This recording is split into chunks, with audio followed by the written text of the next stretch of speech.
Someone is Hiding on Alcatraz Island by Eve Bunting, Chapter 11. They left the lantern with Priest, though they'd argued about it. That flashlight's finished. It's going to give out on us, Maxie had said. You think we should be shining a lantern down there close to the ranger hut? You're crazy. Nobody really argued with Cowboy. He made the decisions. Maxie had wanted to take me. He can show us. It'll save time. My heart did a few wild flip-flops before Cowboy said, Danny boy stays.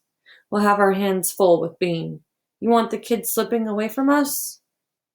So Cowboy and Maxie went, and Priest tagged along after them. How come I'm always the one left behind? He whined. I'm tired of sitting in there watching those two. There's nothing to do.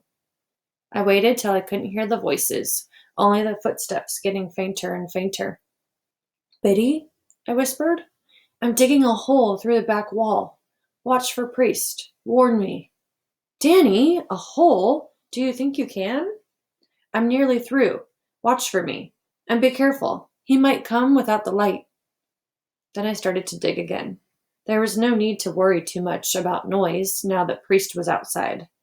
My fingers were numb. They'd passed pain. They didn't even seem to belong to me. I wiped their wetness on my jeans. The point of the little nail clippers was bent and blunted now, but it was still better than my bent and blunted fingers. I chipped and chipped. Either the concrete got harder as the hole widened, or I was getting tired.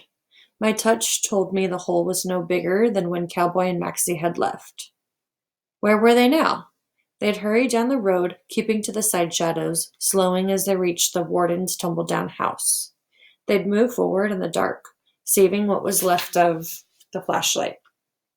They'd climb through the rubble, turning on their light when they got close to the stairs, searching for Bean. Were the stairs still standing? I didn't know. How far had they gotten now? How much time had I left before they stormed back? Not much. If only I had the lantern. If only I could see. Sometimes I prodded what I thought was wall and found only air. Often I hacked with the pointed steel at my own searching hand. Then I remembered Jellybean's matches. I took them from my pocket and tried to strike one. My frozen fingers couldn't make it work. 2 wasted. 3. Then I got one lit, and its small flicker showed me solid-looking rock on either side of my hole. I wished I hadn't seen. It was hopeless. I'd never get the hole any bigger. I wedged one shoulder in. It wouldn't fit. I tried my head. It wouldn't fit either. The rim of concrete pressed against my eyes and cheekbones and chin. Even the cat couldn't get through it. Danny! Danny! Priest coming! Biddy whispered. I sat down fast, scraping the bits of loosened concrete in a pile behind me, squatting on them like a hen on her eggs, as the lantern light came closer and closer. I closed my eyes, slumped against the wall, and pretended to be asleep.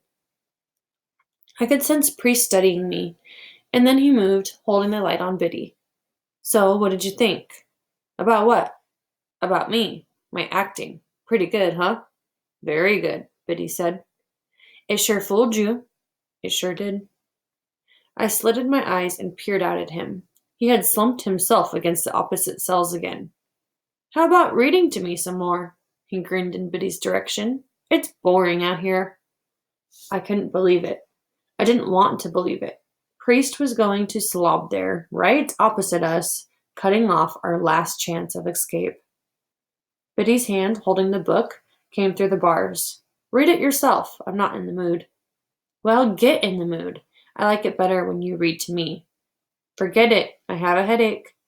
Somebody banged my head on the wall. See this? She must have touched the bump because Priest grinned. It hurts to talk, too, so goodbye. You'll do what I tell you, Priest said. Biddy didn't answer. Thank heaven none of them had discovered that the doors opened singly. It was the one thing that had gone right for us. Through half-open eyes, I saw Priest scowl and walk over to take the book. He opened it at the first page, and his lips moved. One pudgy finger ran along the print, stopping every few seconds as he squinted and mouthed. He slammed the book shut and glared at Biddy. Then he opened the book again, tore out a page, and folded it slowly and carefully, his fat tongue coming out from between his fat lips as he concentrated. He was a retard, a dangerous retard. He had the page folded into a dart now, and he aimed along the length of Broadway, throwing high. The paper airplane sailed up, its nose pointing to the ceiling, and disappeared from my sight. I heard the small plop as it landed. Priest pursed his lips. He tore out another page and began the folding all over again. We were finished. This dummy was going to tear the book apart, page by page. When Priest liked the way a plane flew, he'd grunt with satisfaction.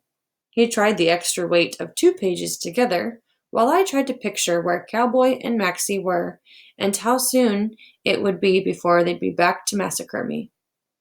The 2-page planes were a flop. Priest went back to single-page flight. He tried folding the paper along its length, then along its breadth. He made one plane from the back cover and another from the front cover. Help, help, I thought. I am being held prisoner. But there was no one to help me, and I was stuck there, stuck watching Priest playing his imbecile games. It was a thick book. 300 pages, maybe more. 300 paper darts. I'd thought once that this was the kind of place where bats would live, coming out at night to dip and swoop and glide. Instead, paper bats had come to fly through the emptiness.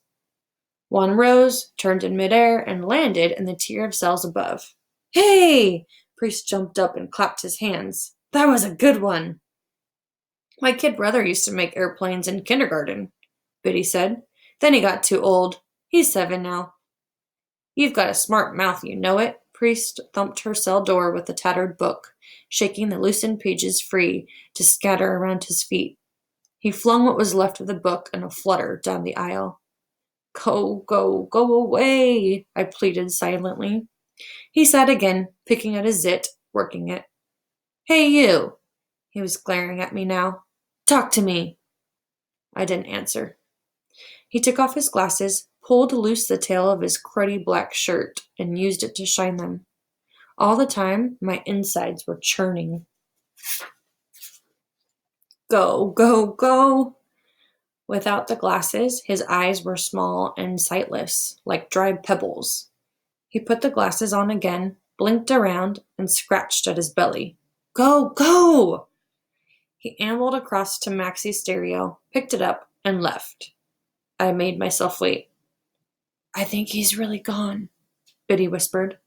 Biddy, have you anything I can use for digging? I whispered. Try your pockets.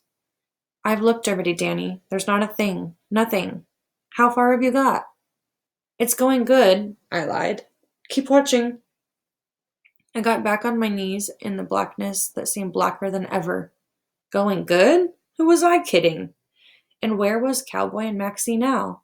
Would they check another house before they came back? Would they think they had the wrong one? Or would they suddenly come roaring down Broadway, spewing fury, knowing I'd lied to them? I'd lost so much time. There was a small snap, and something tinkled at my feet, the end of my file.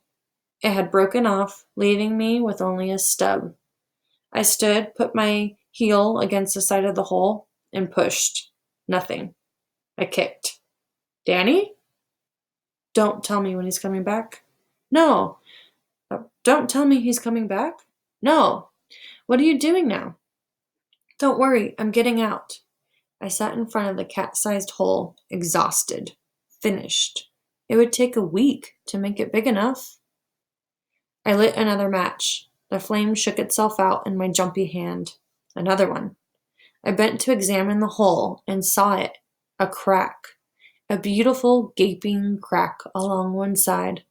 My poor, overworked heart rattled past the speed limit again. I'd never known it could do all these different tricks. The match glowed down to burn my fingers. I dropped it, stepped back, bent my knee, and kicked at the crack with all the strength I had left. There was a groan, a rumble, then a falling. Sweat poured from me. Danny? I'm through. I risked another match. Now I had a real hole. There was no time to say more to